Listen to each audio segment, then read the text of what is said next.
What's going on, everybody? Welcome back to all of you out there in Facebook land, in YouTube land. I know what you're thinking. I was just live like, I don't know, maybe 30 minutes ago, 40 minutes ago, something like that. But we're not in the same place. This is a different place. You know where this is. This is the Make Money and Have Fun show where I'm going live pretty much all the time now with millionaires, billionaires, superstars, entrepreneurs, investors, authors, speakers, coaches, consultants, you name it. And this month is a really special month. This is the first month that I've kind of themed, that I've given a fun name to, and I'm calling this month Author Month because I'm going live every single day with authors. So let's show some of our authors some love. Give me some thumbs up, give me some hearts, give me some wow faces. Let me know you are out there, you're participating with us, you're hanging out with us, whether you're on YouTube, you're on Facebook, wherever you're at. Chat us up down in the comments because we can chat right back with you. We can bring your comments right up on screen. If you have questions for us, come hang out with us. On that note,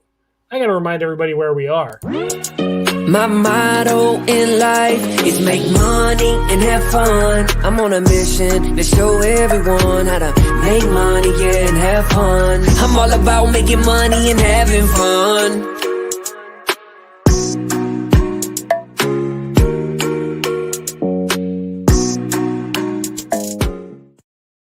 So here is the deal. So I can't believe it, but this was actually 5 years ago. 5 years ago, I was 21 years old.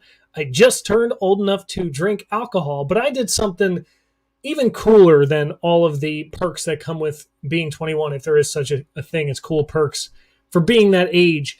I wanted to prove to myself that I could do something that I thought I could never do, and that to me was writing a book. And so when I was 21 years old, I wrote my first book. It's called The Revolutionary Mindset. You can pick this up on Amazon, but I'm going to warn you ahead of time, that book is horrible.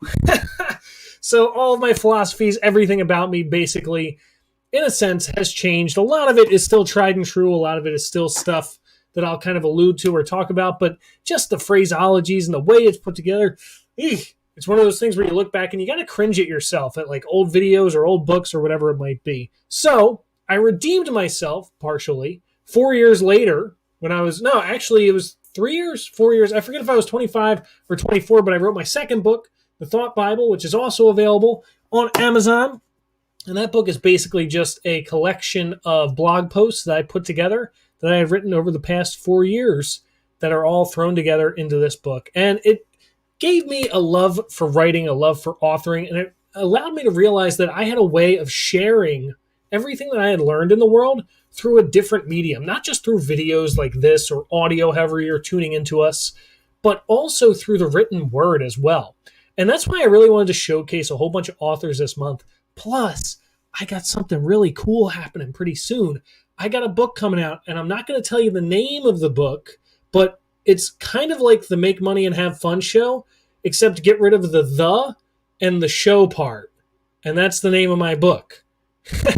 So if you can figure out my cryptic message here, come this spring, April-ish time, you're going to be seeing my third book hitting the market from yours truly. You know what's up. But on that note, enough about me. I got to talk to you about today's guest. So this is probably one of our coolest guests yet. I'm excited for this conversation. There's so much stuff. She sent me like this giant paragraph of like all this stuff that she did. It was like, I thought it was like a book in and of itself. And I'm like, wow. There is some amazing stuff in here. I got to bring her on. So let's put our hands together for Miss Bita Saleh. What's going on, Bita? Hi, Fred. Can you keep up with my energy, Bita? Oh, yeah. It's loud here. I love it. Thank you. Good. As long as you can keep up with it. I get some people that I think I scare away a little bit. I'll try. I love it. Celie says hi. Hi, Celie. Thanks for hanging out with us. We're going to have a great show. So, Bita, tell us about yourself. What's going on? Well, first of all, I want to say my name, that's not the correct name, but Facebook messes it up a little bit. So anyway, I want to tell you about how I started on this journey of writing a book. Okay. And I'm going to date myself here. So, Hey, you want to see something cool real quick? Check this out. Boom, look at that. Thank you. Thank you. I got you. Don't worry. So 35 years ago, and I think it's great that you were 21 and wrote a book. I think that's amazing. But 35 years ago, I graduated from dental school. And like any other dental student, I thought that I wanted to open a practice and start practicing dentistry. So I did that, and then very quickly I realized that I didn't know anything about business. And not only that, but I realized that a lot of my patients who came to me, what they wanted to do was immediately run out the door. And so, like any other dentist, you reach a certain plateau, and then after that, you think to yourself, how do I improve? How do I go beyond this plateau? And for me, I realized I was an empath. So I was feeling all my patients' feelings and as if I was going through it. So when a patient came in and they had fear and anxiety, I knew that not only did I feel it, but I was going through it as though it was happening to me. So it was very Mm. difficult. And I realized in order to get over that, how to solve that was I had to go back to school and learn how to, number one, not allow myself to absorb everybody's feelings, and also, I needed a way that didn't involve pharmaceuticals so I could help my patients. So, to help myself, I had to help my patients. And I found an energy psychology method which sounded amazing, but I couldn't believe that it would actually work in a dental setting. So I said, okay, I got to do the research on this. And I asked my patients if they wanted to participate. And they loved it. They're like, sure, sign me up. And so I did a lot of research with them, and the results were amazing. Patients who were so afraid that beads of sweat would come down their face when they were in my chair were now actually falling asleep in the chair. They were no longer afraid. So when I discovered this, I published it, and then I thought, well, this isn't good. A lot more dentists need to know about this because this is a common problem. 80% of the population has some level of dental fear and anxiety. So that's why I started writing a book. And so that's what my first book, this one, this was this was released in March of 2020. So it became a bestseller.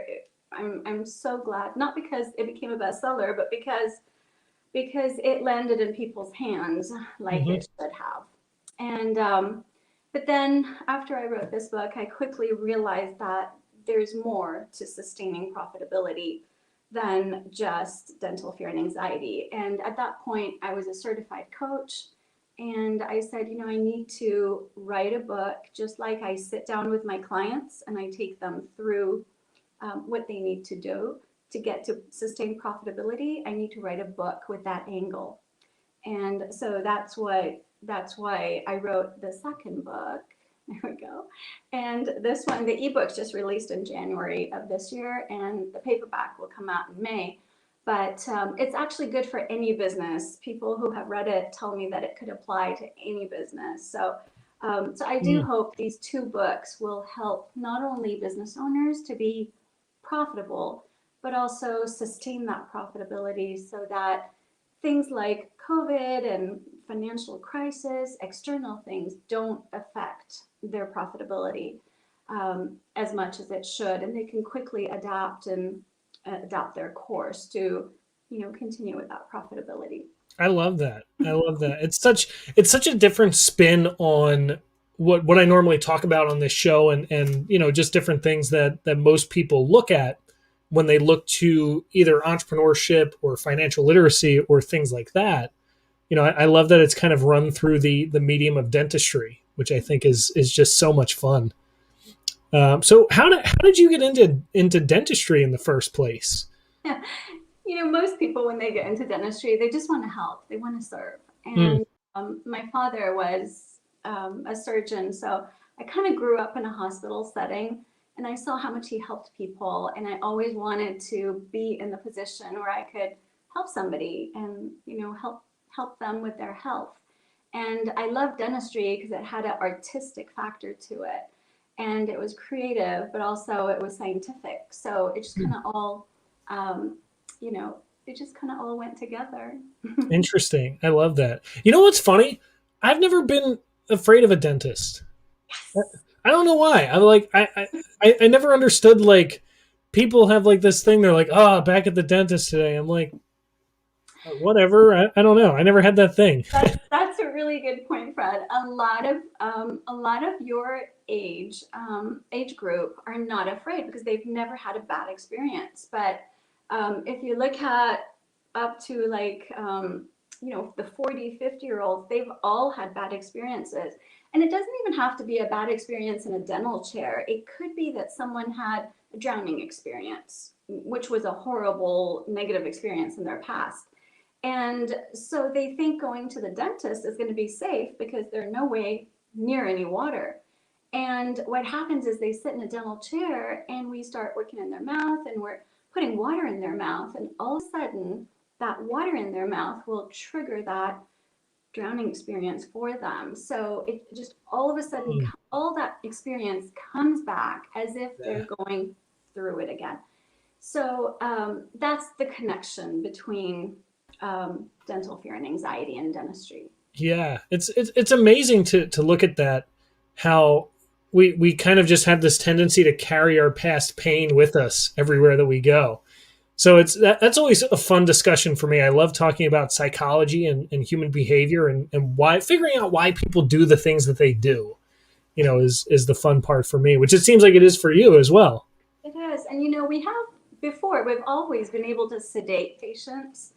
But people can't get sedated, miss a day of work just for a couple of fillings. It's I can understand like if they have a full mouth reconstruction, they could go undergo sedation. But just for regular everyday dentistry, patients don't have the luxury of going for sedation all the time.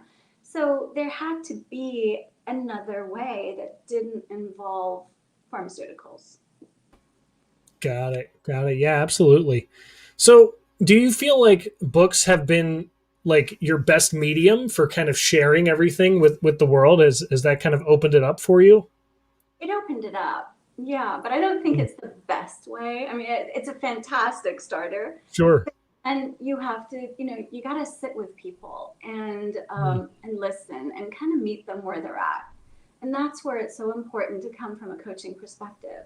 Like I might have a client who's been in practice 15 years, or somebody who's maybe just started a year or two ago. They're both at different places, and I can't approach these two people from the same point. I have to meet them where they're at and then walk them through things like what are your values? What do you find fulfilling?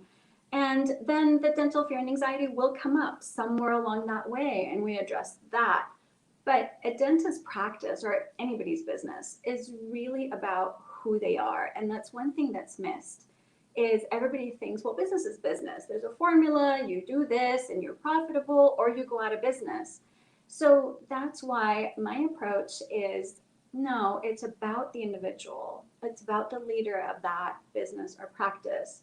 They need to know what Mm. their values are, what they find fulfilling, and then they can write their policies around that.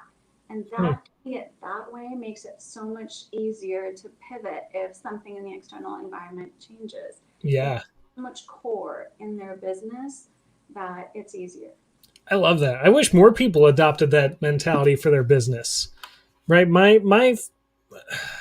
I guess my like go to. I'm just trying to think of the best way to phrase it.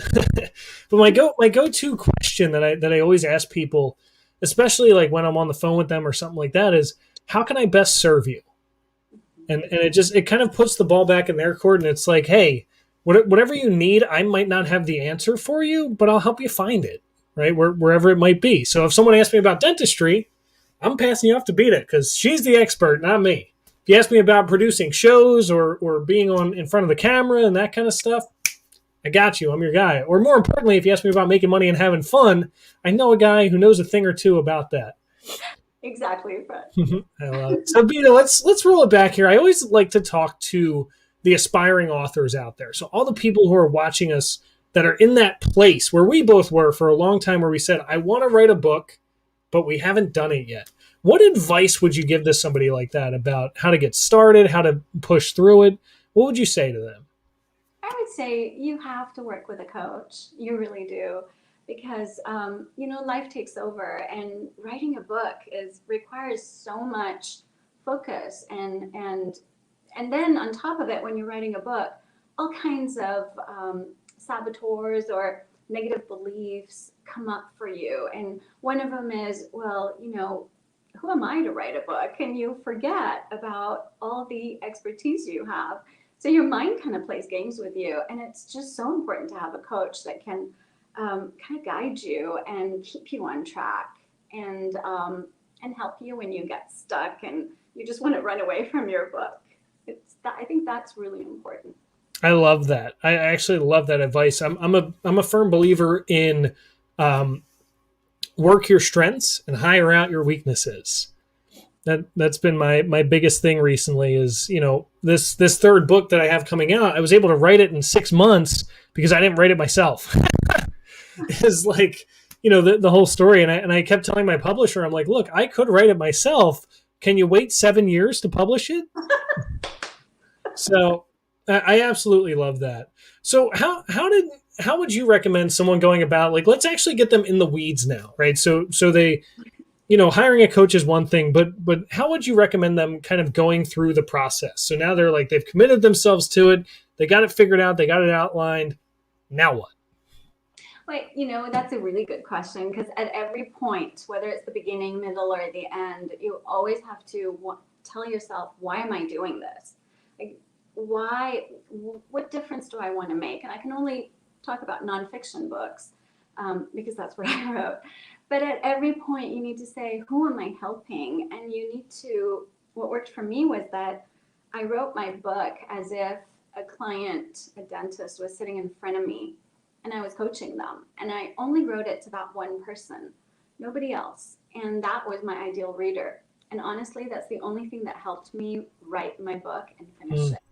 Because otherwise there's just too much worry, and you can't write it for 1,000 people. You just have to write it to that one person.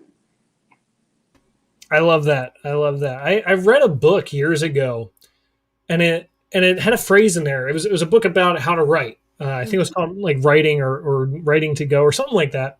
But it had a phrase in there that said, you only ever write for one person, and that's yourself. And I'm like, that is so true. I love that. So let's look at the end product now, because you're really coming back to basically what Stephen Covey taught us in the 7 Habits of Highly Effective People, to begin with the end in mind, right? And have that long-term goal out there, which I think a lot of people miss, which is part of the reason why Make Money and Have Fun exists, because there's so many people out there who are financial gurus, right? We all know somebody who is either a financial advisor or a coach or a money mentor or whatever it might be. And then there's also people out there that are just motivational speakers, and they're helping you, find your passion and uncover your why and all that kind of stuff. And what I really like to do is not really do either of those things, but be the bridge between both. I help people create alignment between their fulfillment and their finances at the same time, so then they can really achieve success in there. So when someone has that end product in hand, what do you think they should do at that point? Now that they got their book out and they're ready to go.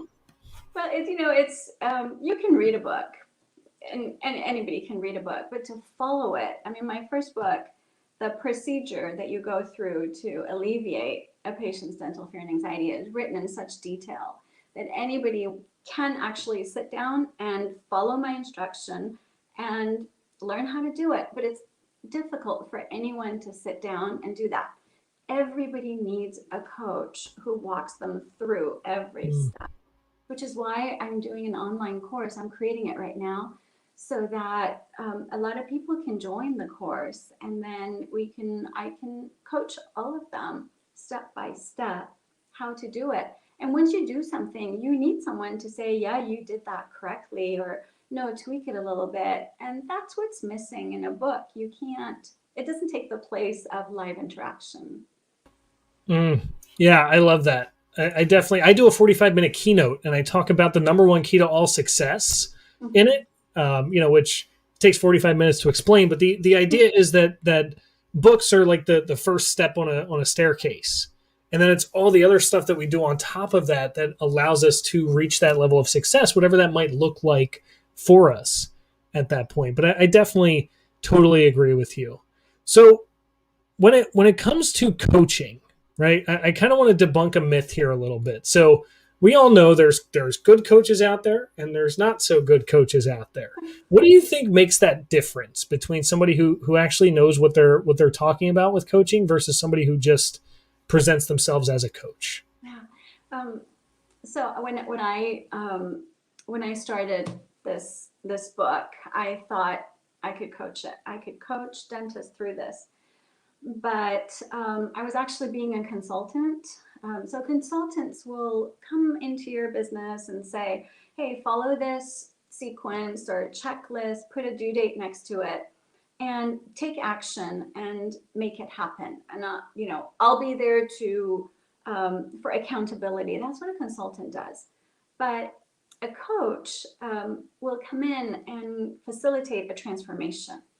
So a coach doesn't sit there and say, "Do this, do this, do this," but it's so important to create that transformation for the client. And only certified coaches know how to do that, honestly. So that's what I had to realize, is that, I'm not really coaching, I'm consulting. So in order to be a coach, I had to go back again to coaching school and learn how to be a certified coach. And what I mean by certified coach is, the same way that for dentistry, there's a dental license and there's a dental board that regulates a dentist's business and activities and holds up a standard of practice. Same thing, International Coaching Federation does that for coaches. And it's really important it took a year to learn how to facilitate transformation. And it was an amazing year. It was a really hardcore year where it wasn't like you could have another job and do this as well. Yeah, I bet. To, do that. And then you had to pass exams. So they really make sure that you're able to do what a certified coach will do. And I'm telling you, Fred, like the difference between who I thought I was before I went to coaching school and then who I was after I got certified, remarkably different. I bet. Results are amazing now. Yeah. I always tell people, the more you invest in yourself, the more you'll have invested back into you. And, people always freak out when I tell them, like, look, I spent $50,000 on myself last year. And they're like, what do you mean? I'm like, well, how much did you spend on college? and it just really comes down to, I think, like you're saying, what's the end goal for you? How much of a priority is it to you to actually have this get done? And what's that worth? Because, money is simply just, it's a byproduct of value exchange, right? I put a post up actually earlier today on my Facebook page. And I said, did you know, you might not even know this, Bita, but I asked everybody, I said, did you know that if you just focused on making $500 per day, every day, for 5 days a week, you could make $120,000 a year and still have the weekends off. Mm-hmm. Right? People always look at this like six-figure business as like a big scary monster. Yeah. But when we reverse engineer stuff and when we walk it down backwards is actually easier than forward when it comes to money. It's the weirdest thing. Yeah. So just $500 a day could change your life. And when you say that, that's so true. But conceptually, people hear that and they say, okay, but they can't do it without a coach. It's very hard. Exactly. So what you just said in 5 minutes might take a year of coaching for someone to be able to get you that.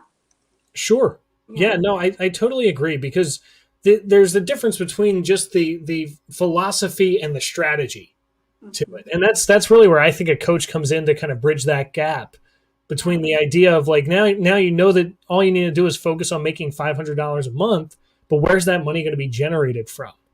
And also, another good thing is that the person has to really be that person who is making, like, if you've never made that kind of money, you don't know what it's like to make that kind of money. So before people make that kind of money, they have to be the person who makes that kind of money. Does that make sense?